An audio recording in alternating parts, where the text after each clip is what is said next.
Hey guys, this is Nova One Winged Angel here, and right now we are going to go over, I guess, my review of the WWE Payback pay-per-view. And overall, the score is pretty average. It's an average pay-per-view, guys, and by average, I mean pretty lackluster, guys, to be honest. If anything, I was really looking forward to which I still haven't seen, the interview of Paul Heyman by Stone Cold Steve Austin. Now, that's something that definitely I look forward to. But, in fact, I think if they would have aired that, they probably would have got more views instead of this. But, alright. So, why is it average? Let's go to the first match. Ziggler versus Sheamus. First, before I begin that, let me give you the preface of this match. This is actually the main event for the Payback pay-per-view. I am going to be controlling Seth Rollins because he's the one that actually wins. And also, I just happen to like Seth Rollins more than Roman Reigns or Dean Ambrose. Definitely more than Roman Reigns by a lot, but Dean Ambrose by a smidge. Seth Rollins is just like an edge. Like, I really like him. He's wild and crazy, and Dean Ambrose might be going for that lunatic thing, but I definitely think Seth Rollins can pull it out better. But anyways, let's get on to our first match, Ziggler versus Sheamus. I knew Sheamus was going to win this match, and the reason why I knew this was because Sheamus is a heel. He lost his first match. Of course, he still didn't kiss Ziggler's butt. It was actually Ziggler that ended up kissing his rear end. And yeah, so I didn't think he was going to lose two pay-per-views back-to-back, because that would have been really bearing freaking Sheamus. Like, I really thought, especially with his haircut and the push he's doing for a heel, that he needed to win, and he got it, and he got it clean too. Pretty much clean. Man, that nasty headbutt by Ziggler to Sheamus and that gash, that was, oh my god. When he got bro kicked when he was bleeding, like Shawn Michaels style back in the day, bro, I thought, like, it looked like he got executed with that bro kick. Like, man, that shit was nasty, guys. That was crazy. And, but of course, Ziggler, you know, like a champ, you know, just pulling through. And definitely, he did flinch a little bit when he got caught. Obviously, that shit hurts. But, you know, he didn't really show it too much, I guess.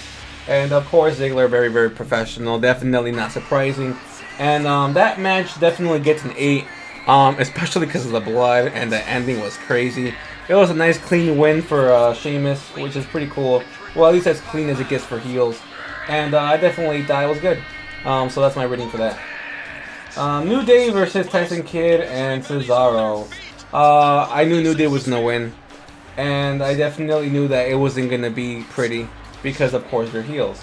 So, the Usos aren't on the roster right now because one of them is injured. I think it's Jimmy Uso. I think it's Jay. I don't even know. I think it's Jimmy. But yeah. So he got injured before WrestleMania. Of course, you guys know that, which is why he wasn't really. They didn't really participate much in the tag team match that was there, and because he was injured, he got like taken out pretty much right away. They faked his injury because he had an injury already beforehand. He had a sprained ankle, and he's still healing, so there goes that. But the tag team scene is not that great right now, guys. So I definitely knew New Day's gonna carry the title, and Tyson Kidd and Cesaro did not get their payback. You know, roll up pin, you know what it is, guys. And I thought that match was a pretty good match for a tag team title. You know, it was back and forth, but still, because it's predictable. Like, I knew it was gonna happen, and I knew it wasn't gonna be clean. I gotta give it a 7, just because it's predictable. I mean, the match could be good all it wants to be, but if it's too predictable and doesn't add any like extreme pizzazz or extreme twist, it's gonna get. I'm gonna rate it like that, guys. Sorry, that's just my standard. You guys might have liked your New Day or whatever, but I don't really like them. But I definitely didn't like them or respect them as a tag team. But now they're kind of cool because they're a good heel and they have very snappy comebacks, and I think that's pretty cool. But we'll see what New Day does as they develop on even further. But like I said, a pretty average match. And next we have Bray Wyatt versus Ryback. And this one I knew Bray Wyatt was going to win. And why do I know that? He got his ass whooped by Cena. He got beat by The Undertaker. I mean, he needs victories pretty badly. For someone that supposedly, in the backstage, is that Vince is really high on Bray Wyatt. For a guy that has the respect, or I guess the backing of Vince McMahon, Bray Wyatt has lost so many matches, it's ridiculous. I mean, how is this guy even relevant anymore? Bray Wyatt, like, pretty much became, like, what's that dude's name? Woo Woo, Zack Ryder? He became the Zack Ryder pay-per-views for the past few pay-per-views. Because he was losing for a long time. Like, Bray Wyatt was just, yeah, he was not good for Bray Wyatt. But yeah, and he didn't lose all pay-per-views, but he definitely lost the big ones like WrestleMania and the feud against John Cena. And of course, you know, Bray Wyatt needed to win. So I was like, I'm going with Bray Wyatt for this one, like straight up. Because Ryback is a big guy. He doesn't need it. He's already pretty much established as a pretty strong and scary individual. And Bray Wyatt needs that steam because, man, he needs a lot more steam than that if he wants to get to a legitimate part. If he wants to get to be as legitimate as he was when he was first feuding with Cena, he needs so many more victories, guys, man. Like, you guys wouldn't understand. You guys don't even know. But I personally don't like Bray Wyatt. Like, I think he's good in the ring, but like, for example, the shape of his body, I definitely think he could be doing better. Like, I understand that he moves very well in the ring. He's very agile for being a big guy, but I think that in order to have the look of a champion, you have to be a little bit more in shape. And I mean, like, the Undertaker's like body shape is way better than Bray Wyatt's. Undertaker is way older too, so I'm like, what the heck is going on here? But of course, more than that makes a champion, and definitely just, I guess, entertainment values and definitely not determined by body. But that's just my personal opinion, guys. And yeah, so of course, I'm gonna give it a rating of a 7. Because I knew it was gonna happen, guys. I mean, Bray Wyatt was of course gonna win. But yeah, next match. And we have Cena versus Rusev. This one I called all the way from the beginning, guys. Like, instead of having Lana quit for Rusev, which I didn't know a manager could do, that was really interesting. Quite a twist. What could have happened was that, alright, so let's say that Cena's beating this shit out of Rusev, right? And he becomes frustrated because he won't quit. Maybe he gets Lana, like, maybe, like, before that, all that happens, Rusev gets mad at Lana, right? Like, alright, Lana, like, just get the fuck out of here, you're annoying. So then she leaves, but then Rusev's in trouble, and she tries to help him. But then she gets caught by John Cena, and John Cena threatens to AA her into a table or something if Rusev doesn't quit. So then Rusev, because Lana didn't listen to him, his hands are tied, he's like, alright, I quit, cool. And then he quits because Lana, you know, freaking didn't listen to him and stayed in the back.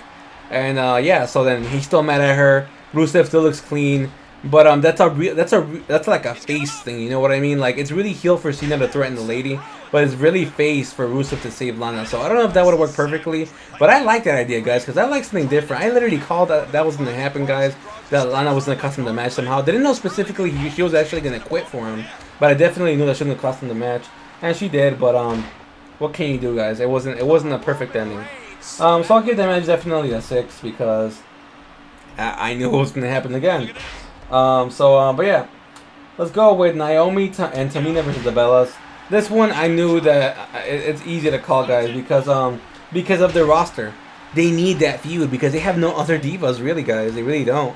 I mean, like, you know, Paige is gone doing a recording of Tough Enough and other stuff, and AJ retired, quote unquote. So they don't have jack shit, like, to be honest. They really don't. They need to get some, like, new divas or something, because I am really not interested in seeing Naomi and Tamina. To be honest, I'm just not. So, yeah, it was a piss break pretty much, guys. So I'm not even gonna bother rating that one, because I didn't really watch it all the way, guys. I'm just being honest. So yeah, give divas a chance, but really, like, when you make it that obvious that you are short-stacked on good divas, and, you know, pretty much give them a chance just because your main divas aren't there, you know, like, yeah, that's not really giving the divas a chance. At least I don't think so. But whatever. And so we get to our next match, which is actually one of my favorites. Neville versus Wade Barrett. A very great match, guys. And I knew that that Bray Wyatt couldn't look weak because he just won the King of the Ring. Like, you know what I mean? I knew that already. But I never thought that Neville was going to win. I didn't think that Neville was going to win. And I know that it's you know, kind of lame because it protects Barrett because he won by count out. I get that. But Neville won. And that is insane. Neville actually won. Like, I'm so high on Neville, guys. Like, you don't even understand. And, yeah, so, like, Neville is insane. Like, he's a high flyer. I get that. But his balance is so crazy, guys. I am just high on Neville. And look at this right here, guys. This is unfortunate. Oh, that didn't happen just yet in this matchup. But you're going to see why we have two matches here, guys. It's pretty fucking hilarious. But as you can see, guys, I actually do have a finisher and I have a super. I was trying to save them, guys, for so I can curb stomp everyone, but it didn't work out that way. And you'll see what happens. So there goes a cover, and he picks me up instead of stopping the pin. And Dean Ambrose does win. So the reason why I included Dean Ambrose winning was because I know that IWC would have really enjoyed Dean Ambrose winning the title. Although we all knew that wasn't going to happen. And in fact, we'll talk about that more later on. That's actually going to be the last match. It's going to be the main event, of course, which is after Barrett, or Wade Barrett and Neville match. But yeah, so a lot of people would have liked Dean Ambrose to win, and he didn't win. Of course, never thought he would, but you know, it would have made a shitload of people really happy to see him win. And yeah, so now we're having our rematch, and this is the second match, guys. And now we get to the Neville and Barrett match. So like I was saying, guys, I did not think Neville was gonna win at all, and I thought like Neville was gonna get like really good hits or something, but then Bray Wyatt was gonna win via, you know, heel tactics. You know, maybe like, I don't know, maybe like a exposed turnbuckle, or like a low blow, or you know, like some, or get disqualified on purpose or something like that. But having Neville win by countout, I think is kind of brilliant, because it does give Neville some credit for the victory, because he actually injured Barry enough to have him, you know, count it out. So I think that was really cool. Of course, Neville putting on a clinic, and you know, and Bad News Barrett with his new King persona. I hope they do it. I hope they do it well, guys, because we saw what happened with King Booker and Triple H just absolutely wrecking him. And look at that embarrassing miss right there. That sucked. But yeah, like, you know what happened to King Booker is just, oh my god, like, it was such a train wreck. And it looks like Wade Barrett, freaking, yeah, Wade Barrett is going through the same steps, guys. Like, he's, you know, he's being very, you know, I guess, royalty and stuff. He's being royal. But it's just not a good look for Wade Barrett. I like Bad News Barrett a lot more. But yeah, I guess, you know, I can get used to this new King Barrett. But I'm definitely going to give this match a 9, because it's freaking awesome that Neville won. I'm biased. At least I'm honest with you guys that I'm biased. And I'm high on Neville, so Neville winning is definitely what's best for business.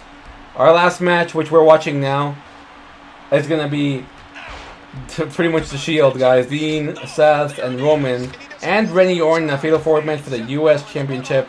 Oops, sorry about that. The WWE World Heavyweight Championship. And this match was actually pretty cool, because they actually appeased, I guess, the IWC, because a lot of people wanted to see the Shield make a return, or alluded to a return, especially a lot of memes on the internet. But as you saw right there, guys, I'm looking to how to do the special, but I do get blocked here, but I eventually do get it.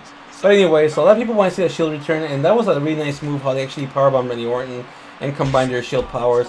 That match was actually really good for what it was. Yeah, so right there, I went for the pin, but I didn't want to go for the pin, because I didn't want Randy Orton to get back in. Dean Ambrose might have followed him. So I actually canceled the pin just on time. So good thing Randy Orton didn't get a ring, but I do actually get him with this nature right here. But yeah, guys, it was a pretty good match, because the Shield didn't make a return for a brief moment until they all just started attacking each other. But I really like that Seth Rollins actually used a pedigree on Randy Orton to get the win. I thought he was gonna pin Dean Ambrose. I thought that was the reason for Dean Ambrose being there, to take the pin, but apparently not, guys. And Roman Reigns takes the pin, so I hope you guys enjoyed that. But yeah, guys, that is a match, and yeah. So I thought Dean Ambrose was gonna take the pin. He didn't take it. It was instead Randy Orton with the pedigree, which I thought was really cool. I definitely like seeing the pedigree done by other people. And Triple H hugging Seth Rollins after the match, I thought that was a really nice touch. Because, you know, it's kind of like, oh, he's my mentor, he's the reason why I'm here type of stuff, and that's really cool.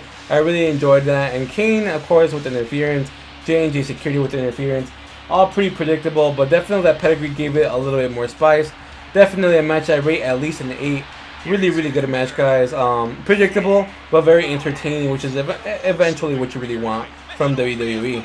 But yeah, guys, that has been my review of the pay-per-view. I hope you enjoyed it. Let me know what you guys think. Argue with me, you know, agree with me. Let's see. It's been the Rolling Angel here, and I'm out for now.